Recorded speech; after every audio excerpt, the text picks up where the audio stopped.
നമസ്കാരം. കേരളത്തിലെ ഓട്ടോറിക്ഷ തൊഴിലാളികളെക്കുറിച്ച് നമുക്ക് നന്നായിട്ടറിയാം. എല്ലാ ഓട്ടോറിക്ഷകളിലും മീറ്റർ സ്ഥാപിക്കണമെന്നും ആ മീറ്ററിൽ കാണിക്കുന്ന നിരക്ക് യാത്രക്കാരിൽ നിന്ന് ഈടാക്കണം എന്നുമാണ് നിയമം. എല്ലാ ഓട്ടോറിക്ഷകളിലും മീറ്റർ സ്ഥാപിച്ചിട്ടുണ്ട്. പക്ഷേ മീറ്റർ പ്രവർത്തിപ്പിക്കാനോ ഇനി പ്രവർത്തിപ്പിച്ചാൽ തന്നെ അതിൽ കാണിച്ചിരിക്കുന്ന നിരക്ക് ഈടാക്കാനോ ഓട്ടോറിക്ഷ ഡ്രൈവർമാർ തയ്യാറാകില്ല. നമുക്കെല്ലാവർക്കും ഉണ്ടായിട്ടുള്ള അനുഭവമാണ്. അവർ ചോദ്യം ചെയ്യാൻ പലർക്കും ഭയമാണ്. അതുകൊണ്ട് തന്നെ അവർ ചോദിക്കുന്ന നിരക്ക് കൊടുക്കാൻ നമ്മൾ തയ്യാറാകും പലപ്പോഴും. എന്നാൽ ഇതിന് തടയിടാനായി കേരള സ്റ്റേറ്റ് ട്രാൻസ്പോർട്ട് അതോറിറ്റി അവരുടെ യോഗത്തിൽ ഒരു തീരുമാനമെടുത്തിട്ടുണ്ട്. അതായത് മീറ്റർ ഓട്ടോറിക്ഷയിൽ സ്ഥാപിക്കുകയും മീറ്റർ പ്രവർത്തിപ്പിച്ച് ഓടിയില്ലെങ്കിൽ യാത്ര സൗജന്യം എന്നുള്ളൊരു സ്റ്റിക്കർ കൂടി ഈ ഓട്ടോറിക്ഷയിൽ പതിപ്പിക്കാനാണ് സ്റ്റേറ്റ് ട്രാൻസ്പോർട്ട് അതോറിറ്റിയുടെ യോഗത്തിൽ തീരുമാനിച്ചിരിക്കുന്നത്. അത് ഓട്ടോറിക്ഷകളുടെ പരിശോധനാ സമയത്ത് തന്നെ ഈ സ്റ്റിക്കർ പതിപ്പിക്കുകയും ചെയ്യും എന്നാണ് ട്രാൻസ്പോർട്ട് കമ്മീഷണർ എച്ച് നാഗരാജു അറിയിച്ചിരിക്കുന്നത്. തീർച്ചയായും ഇത് അഭിനന്ദനാർഹമായ ഒരു കാര്യം തന്നെയാണ്. കാരണം യാതൊരുവിധ ഡ്രൈവിംഗ് മര്യാദകളും പാലിക്കാത്തവരാണ് ഒരു വലിയ വിഭാഗം ഓട്ടോറിക്ഷ ഡ്രൈവർമാരും.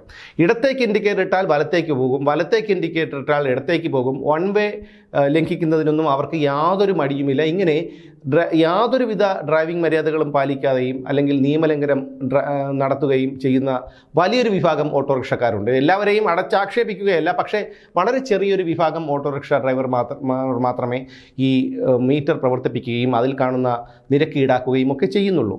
ബാക്കി കൂടുതൽ പേരും ഞാൻ ഈ ആദ്യം പറഞ്ഞ ഗണത്തിൽപ്പെടുന്നവരാണ്. അതോടൊപ്പം തന്നെ പലയിടങ്ങളിലും, അത് തിരുവനന്തപുരം നഗരത്തിലെ കാര്യം തന്നെ എടുത്താൽ, ഈ ഉള്ളൂരും പാളയത്തുമൊക്കെ ദീർഘദൂര സർവീസ് കഴിഞ്ഞ് വരുന്ന വാഹനങ്ങൾ യാത്രക്കാരെ ഇറക്കാനായി അവരുടെ ബസ് ആ ഒരു സ്റ്റോപ്പിൽ നിർത്തും. ബസ് നിർത്താനുള്ള സ്ഥലങ്ങളിൽ ഈ ബസ് ദൂരെ നിന്ന് വരുമ്പോൾ തന്നെ 4-5 ഓട്ടോറിക്ഷകൾ കൊണ്ടുവന്ന് നിരത്തിയിടും. ഈ ബസ്സിൽ നിന്ന് ഇറങ്ങുന്ന യാത്രക്കാർക്ക് വേണ്ടി അവരെ പ്രതീക്ഷിച്ചിട്ടാണ് അവർ ചെയ്യുന്നത്.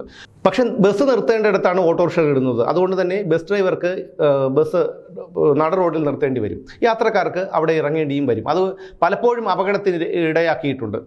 മുന്നും പിന്നും നോക്കാതെ ഇറങ്ങുന്ന യാത്രക്കാരെ ഈ മറ്റു വാഹനങ്ങൾ, ഇരുചക്ര വാഹനങ്ങൾ ഉൾപ്പെടെ ഇടിച്ചിടുന്ന പല സംഭവങ്ങളും ഉണ്ടായിട്ടുണ്ട്. പക്ഷേ ഇതിനൊന്നും തടയിടാനോ അവരെ നിയന്ത്രിക്കാനോ ഒന്നും പോലീസോ ട്രാൻസ്പോർട്ട് വകുപ്പ് അധികൃതരോ ഒന്നും തയ്യാറായിട്ടില്ല. കാരണം അവർക്ക് തന്നെ ഭയമാണ്. ഇതൊരു പ്രത്യേക സംഘടനാ ശക്തിയുള്ളവരാണ് ഓട്ടോറിക്ഷ തൊഴിലാളികൾ എന്നുള്ള കാര്യം നമുക്കെല്ലാവർക്കും അറിയാം. അതുപോലെ തന്നെ എവിടെയെങ്കിലും പലയിടങ്ങളിലും നിയമലംഘിച്ചാണ് ഈ ഓട്ടോറിക്ഷ സ്റ്റാൻഡുകളൊക്കെ പ്രവർത്തിക്കുന്നത്. എവിടെയെങ്കിലും ഒരു 6-7 ഓട്ടോറിക്ഷകൾ നിരത്തിയിടും. അവർ തന്നെ അവിടെ ഒരു ഓട്ടോറിക്ഷ സ്റ്റാൻഡ് എന്നുള്ളൊരു ബോർഡ് വയ്ക്കും. ഇതിനെയൊന്നും ചോദ്യം ചെയ്യാൻ അധികൃതർ തയ്യാറാകുന്നുമില്ല. അവിടെ മറ്റൊരു വാഹനം കൊണ്ട് പാർക്ക് ചെയ്യാനോ ഒന്നും കഴിയാറില്ല. അങ്ങനെ പാർക്ക് ചെയ്യുമ്പോൾ, അതായത് ഓട്ടോറിക്ഷ സ്റ്റാൻഡ് എന്ന് അറിയാതെ തന്നെ ചിലരൊക്കെ അവിടെ പാർക്ക് ചെയ്തിട്ട് ഈ പിന്നീട് വാഹനം എടുക്കാൻ വരുമ്പോഴൊക്കെ വലിയ തർക്കത്തിനൊക്കെ ഇടയാക്കിയ സംഭവങ്ങൾ പലപ്പോഴും ഉണ്ടായിട്ടുണ്ട്. തിരുവനന്തപുരം റെയിൽവേ സ്റ്റേഷനിലും ബസ് സ്റ്റേഷനിലുമൊക്കെ ദൂരദേശത്ത് നിന്ന് ആൾക്കാർ വന്നിറങ്ങാറുണ്ട്. അവർ ഈ മെഡിക്കൽ കോളേജിലും RCCയിലും ഒക്കെ പോകാൻ ദൂര സ്ഥലങ്ങളിൽ ജില്ലകളിൽ നിന്നൊക്കെയാണ് ആൾക്കാർ വരുന്നത്. യഥാർത്ഥത്തിൽ 100 രൂപയ്ക്ക് താഴെയുള്ളൂ. കൃത്യമായി പറഞ്ഞാൽ 98 രൂപ 50 പൈസയാണ് മീറ്റർ പ്രവർത്തിപ്പിച്ച് പോയാൽ തമ്പാനൂരിൽ നിന്ന് മെഡിക്കൽ കോളേജിലേക്ക് ഈടാക്കാവുന്നത്. പക്ഷേ അങ്ങനെയല്ല. വാങ്ങുന്നത് 180 രൂപ, 200 രൂപ. ഈ നിരക്കിലൊക്കെ പലതരത്തിലുള്ള നിരക്കുകളാണ് തോന്നുന്നത് പോലെ ഈ ഓട്ടോറിക്ഷ ഡ്രൈവർമാർ ഈടാക്കുന്നത്. എങ്ങനെയെങ്കിലും ഡോക്ടറെ കാണണം, അടുത്ത വണ്ടിയിൽ തിരിച്ചു പോകണം, അതുകൊണ്ട് തർക്കിക്കാനൊന്നും വയ്യ എന്നുള്ള യാത്രക്കാരൻ്റെ ആ ഒരു ദയനീയാവസ്ഥയാണ് ഇവർ പരമാവധി ചൂഷണം ചെയ്യുന്നത് എന്നുള്ളതാണ് മറ്റൊരു കാര്യം. ഇപ്പോൾ ഓട്ടോറിക്ഷ ആവശ്യമുള്ളവർ ഓട്ടോറിക്ഷ സ്റ്റാൻഡിൽ ചെന്ന് ഓട്ടോറിക്ഷ വിളിക്കും, അല്ലെങ്കിൽ ഇവിടെ പ്രീപെയ്ഡ് കൗണ്ടറുണ്ട്. ഇതൊന്നും പോരാതെയാണ് ഓട്ടോറിക്ഷകൾ തലങ്ങും വിലങ്ങും ഓടുന്നത്. ഇത് വളരെയധികം ബുദ്ധിമുട്ടാണ് സാധാരണ യാത്രക്കാർക്കും അല്ലെങ്കിൽ മറ്റു വാഹന യാത്രക്കാർക്കും ഒക്കെ ഉണ്ടാക്കുന്നത്. പക്ഷേ പോലീസോ അധികൃതരോ ഒന്നും നിയന്ത്രിക്കാൻ തയ്യാറുമല്ല. ഇവിടെ എത്ര ഓട്ടോറിക്ഷകൾക്കാണ് നഗരത്തിൽ പെർമിറ്റ് കൊടുത്തിരിക്കുന്നത്? ഇതൊന്നും നോക്കാൻ ആളില്ല. പക്ഷേ മറ്റു വാഹനങ്ങളൊക്കെ കൃത്യമായി പരിശോധിക്കാനും പിഴ ഈടാക്കാനും ഒക്കെ നമ്മുടെ അധികൃതർക്ക് നല്ല ഒരു ഉത്സാഹവുമാണ്. ഇപ്പോൾ കൊണ്ടുവന്ന നമ്മുടെ സ്റ്റേറ്റ് ട്രാൻസ്പോർട്ട് അതോറിറ്റി കൊണ്ടുവന്ന ഈ തീരുമാനം, അതായത് മീറ്റർ പ്രവർത്തിപ്പിച്ച് ഓടിയില്ലെങ്കിൽ യാത്ര സൗജന്യം എന്ന സ്റ്റിക്കർ പതിക്കുന്നു എന്ന് പറയുന്ന ഈ ഒരു സംവിധാനം എത്രത്തോളം പ്രായോഗികമാകുമെന്നാണ് കണ്ടറിയേണ്ടത്. കാരണം എല്ലാ ഓട്ടോറിക്ഷകളിലും മീറ്റർ സ്ഥാപിക്കണമെന്നും ആ മീറ്ററിൽ കാണിച്ചിരിക്കുന്ന നിരക്ക് ഈടാക്കണമെന്നുമാണ് നമ്മുടെ അധികൃതർ പറയുന്നതെങ്കിലും എല്ലാ ഓട്ടോറിക്ഷകളിലും ഇത്തരത്തിൽ മീറ്ററുകൾ സ്ഥാപിച്ചിട്ടുണ്ട്. പക്ഷേ നിരക്ക് ഈടാക്കുന്നത് അവർക്ക് തോന്നുന്നത് പോലെ മാത്രമായിരിക്കും. പക്ഷേ അതുപോലെ തന്നെയായിരിക്കും ഈ ഒരു സ്റ്റിക്കർ പതിപ്പിച്ചാലും എന്നുള്ള കാര്യമാണ് നമുക്ക് ഇപ്പോൾ തന്നെ മനസ്സിലാക്കാൻ കഴിയുന്നത്. ഈ നോക്കുകൂലി വാങ്ങരുത് എന്ന് ഓരോ മെയ് ദിനത്തിലും മുഖ്യമന്ത്രിയും മാറി മാറി വരുന്ന മുഖ്യമന്ത്രിമാരും നേതാക്കളും ഒക്കെ പറയാറുണ്ട്. പറയുന്നത്. പക്ഷേ ഈ നോക്കുകൂലി വാങ്ങുന്നത് നമുക്ക് ഈ ചുമട്ട് തൊഴിലാളികളാണെങ്കിൽ അവർ നോക്കുകൂലി വാങ്ങും എന്നുള്ള കാര്യം നമുക്ക് എല്ലാവർക്കും അറിയാം. യാതൊരു നടപടികളും ഉണ്ടാകാനും പോകുന്നില്ല.